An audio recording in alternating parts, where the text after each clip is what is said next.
सभी अपने साथियों को मेरा नमस्कार। स्वागत है मेरे इस वीडियो में।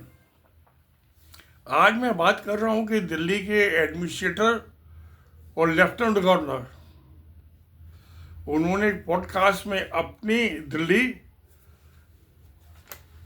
अपनी बात पे एक आरएसएस के आदमी को इंटरव्यू में कहा कि पिछले 10 साल में दिल्ली में कोई काम नहीं हुआ जब से आम आदमी पार्टी की सरकार आई है। अच्छी बात है भाई, नहीं हुआ होगा, मगर देखिए दिल्ली सरकार है कौन? आम आदमी पार्टी दिल्ली सरकार नहीं है। कॉन्स्टिट्यूशन में अमेंडमेंट करके सुप्रीम कोर्ट ने जब कहा कि जो इलेक्टेड गवर्नमेंट है दिल्ली की, वो ब्यूरोक्रेट्स के जो IAS अफसर है PCN के ट्रांसफर पोस्टिंग करेगी, और एक बात में लाइन लिख दी, अगर जो ये सेंट्रल गवर्नमेंट चाहे तो कॉन्स्टिट्यूशन अमेंडमेंट करके ये इसको ख़त्म कर सकती है। DY चंद्रचूड़ जो था वो जो बीजेपी का RSS का आदमी था, चीफ जस्टिस ऑफ इंडिया, तो वो ऐसे जजमेंट में लास्ट में एक लाइन लिख दिया करता था अपने जजमेंट में। तो अब वो कर दिया, सलाह दे दी उन्होंने। तो अब दिल्ली का चीफ मिनिस्टर के पास कैबिनेट में कोई पावर नहीं है।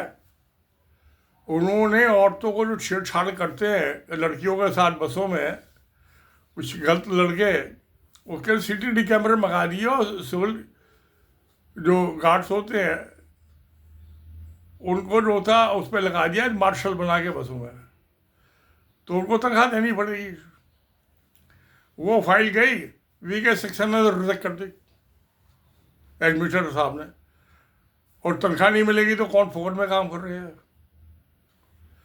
तो दिल्ली वुमेन कमीशन में था, उसमें कुछ लगाया जो ये औरतों के कंप्लेंट के केसेस आते थे, उनके साथ जो अत्याचार होता था, वो गई फाइल, उसमें रिजेक्ट कर दिया। जो नौकरी पे लगाया आम आदमी पार्टी, उनको निकाल दिया नौकरी से, क्योंकि उनको तो एक चपरासी रखने की अथॉरिटी नहीं है दिल्ली सरकार को। एक किसी अफसर को एक जगह से दूसरी जगह ट्रांसफर करने की अथॉरिटी नहीं है। जो बाकर में अमेंडमेंट हुआ उसमें कहा Delhi government means lieutenant governor administrator. तो दिल्ली का lieutenant governor executive lieutenant governor है, उसके अमेरिका के प्रेसिडेंट से ज़्यादा पावर है, इंडिया के प्रेसिडेंट ऑफ इंडिया से ज़्यादा पावर है उसके लेफ्टिनेंट गवर्नर की। इनकी तो पावर नहीं है। तो जब उन्होंने कहा कि दिल्ली सरकार ने कोई काम नहीं किया, तो उनको कहना चाहिए था भाई कि मैंने कुछ काम नहीं किया। जब उसमें लिख दिया कॉन्स्टिट्यूशन ऑफ इंडिया में कि Delhi government means lieutenant governor, तो कहो मैंने कोई काम नहीं किया। VK सक्सेना साहब को ये कहना चाहिए था ना, तो उन्होंने ये कह दिया भाई मैं तो 2.5 साल से हूँ, अभी तुमने 2.5 साल में क्या काम किया वही बता दो। बाकी तो मुझसे पहले तो दूसरे थे। अच्छा भाई दूसरे तो होंगे, वो तो बात है, कोई ना कोई तो होगा ही। तुम बताओ, अपने 2.5 साल को तो अकाउंट दे दो। तुमने जो है जो भी उनकी कोई जनता के हित में स्कीमें थी, सबको रिजेक्ट करने के सिवाय क्या है? कौन सी अप्रूवल दी है? भाई औरतों को सुरक्षा नहीं चाहिए, आपने रिजेक्ट कर दिया। खूब छेड़ो लड़कियों को। तो वैसे तो कोई इनका अच्छा करेक्टर नहीं होता इस मामले में बीजेपी RSS वालों का। औरतों के मामले से लंगोट के कच्चे है ये। तो अब ये हुआ। तो मेरा कहना ये है कि जो हो रहा है, जब तुम्हारे पास पुलिस तुम्हारे अंडर में, कत्ल हो रहे हैं, मर्डर हो रहे हैं, लड़कियों की छेड़ हो रही है, रोज 1, 2, 4 केस रेप के हो जाते हैं, बलात्कार के। क्या कर रहे हो आप? कम से कम बलात्कार ही रोक दो, गोली मर्डर रोक दो। नहीं करना। और कह रहे दिल्ली, अरे दिल्ली का तो तुम ही हो। अब गवर्नर साहब सक्सेना साहब, आप ही तो दिल्ली सरकार है। कौन सी दिल्ली सरकार?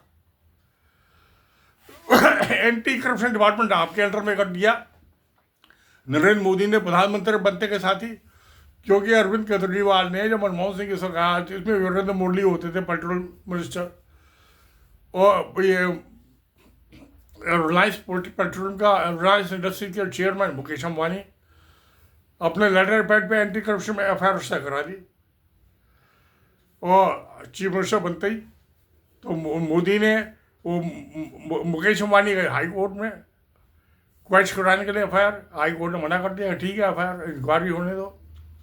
तो एफआईआर तो अभी भी पेंडिंग है, पर 2015 से अब 25 हो गया, 10 साल से पेंडिंग, कोई कार्रवाई नहीं, क्योंकि कार्रवाई तो करनी है वीके सक्सेना ने, या इससे पहले जो लेफ्टिनेंट गवर्नर थे उन्होंने करनी थी।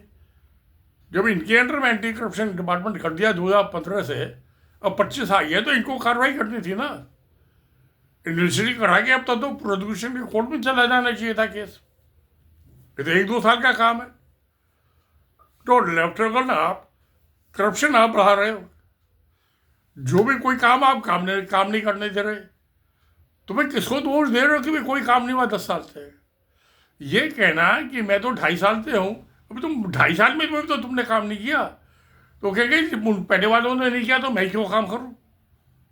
ये तो कोई आर्गुमेंट नहीं हुआ भाई। उन्होंने दो गलत हो चीज़ों को मिला के तो कोई अच्छी चीज़ तो नहीं बनती ना। उन्होंने नहीं किया तो आप कीजिए। पुलिस लेफ्टिनेंट गवर्नर सक्सेना के अंडर में, एंटी करप्शन डिपार्टमेंट सक्सेना के अंडर में, सारे ब्यूरोक्रेसी सक्सेना के अंडर। एक तहसीलदार का ट्रांसफर नहीं कर सकता चीफ मिनिस्टर था। जिस स्टेट में ये हालत हो तो उसको उसका लेफ्टिनेंट गवर्नर जो वीके सक्सेना बैठ के उसको तो शर्म आनी चाहिए। ये कहना कि मैं तो 2.5 साल से हूँ, ये क्या जस्टिफिकेशन हुआ। चलो तुम 2.5 साल से हो, आप उसी का जस्टिफिकेशन दे दो। Delhi government means lieutenant governor clear cut लिखा हुआ है, कॉन्स्टिट्यूशन इंडिया में अमेंडमेंट कर दिया, तो उसी का हिसाब किताब दे दो भाई कि 2.5 साल में मैंने ये किया। कोई अच्छे 5 काम बता दे कि भी मैंने औरतों के, महिलाओं के बलात्कार में, हिंसा हत्या में रोकने के लिए काम किया, इतने केस मैंने रोके, इतने मर्डर केस मैंने रोके, बसों में औरतों का छेड़छाड़ ना हो लड़कियों से, मैंने इतने केस रोके तो है नहीं, तुमने बढ़ा दिया। जो मार्शल लगाए थे उनको तो आपने नौकरी से निकाल दिया कि इसकी दिल्ली गवर्नमेंट की पावर नहीं, चीफ मिनिस्टर की। जो दिल्ली वुमेन कमीशन, दिल्ली महिला आयोग, उसमें से नौकरी से निकाल दिया कि चीफ मिनिस्टर की तो पावर नहीं है, चेयरमैन दिल्ली वुमेन कमीशन की पावर नहीं है कि औरतों को संरक्षण दे, कोई सेफ्टी दे। तो अब तो मैं देख रहा हूँ उसने सक्सेना के आने के बाद जो है, जो पहले वहाँ IT में होता था, अब मुझे याद नहीं कौन सा विंग है, दिल्ली वुमेन कमीशन में, वो ख़त्म हो गया, प्रैक्टिकल डिफंक्ट हो गया नाम का।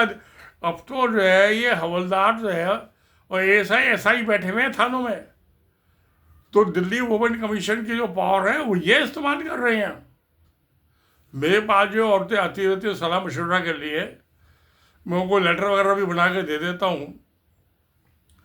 तो अब तो जो है, जो दिल्ली वुमेन कमीशन का काम था वो औरतें नहीं कर रही, वो तो पुलिस के हवलदार ASI और SI कर रहे हैं।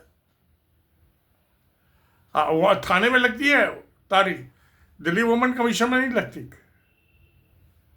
ITO पे जो खड़गेनुमा कोर्ट है वहाँ काउंसलिंग के लिए भेजा जाता था औरतों को, वहाँ पे भी पुलिस वाले बैठे हुए हैं।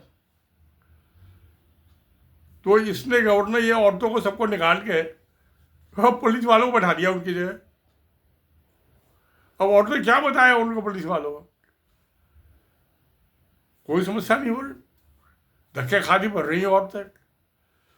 तो ये इसने जो अपने इंटरव्यू में कहा, इसको ये कहना चाहिए था जी कि दिल्ली के मैं जो एडमिनिस्ट्रेटर हूँ, लेफ्टिनेंट गवर्नर एग्जीक्यूटिव की सारी मेरी पावर है, दिल्ली सरकार के चीफ मिनिस्टर या मंत्री छंत्री की तो कोई पावर नहीं है, ये तो मैं जूते चमकाने वाले हैं। तो सारी पावर तो मेरे पास है। अब ये कहना कि भी मैं तो 2.5 साल से हो, और 2.5 साल भी तो तुमने काम नहीं किया, और जैसे तुम वैसे तुम्हारे बड़े भाई थे पहले जो बैठ आए थे। मोदी सरकार के पिछले 10 साल में दिल्ली सरकार तो अपाहिज है, लंगड़ी सरकार, इसकी तो पावर 10% भी नहीं है। सारी बात तो लेफ्टिनेंट गवर्नर के पास है। तो अपनी दिल्ली अपनी बात में इन्होंने बात कुछ तो कही सच्ची, काम तो कुछ नहीं हुआ। उनका ये नहीं कहा उसका मैं जुम्मेवार हूँ। दिल्ली सरकार भी कह सक्सेना, विनय कुमार सक्सेना। तो खैर अब इलेक्शन का माहौल है, उसने बीजेपी ने उसको अपॉइंट किया तो उसको सपोर्ट करना ही है, उनका नौकर है, जूता चमकाने वाला, और क्या करेगा। तो चलो ठीक है, अच्छी बात है। सत्य में जयते। नमस्कार, धन्यवाद।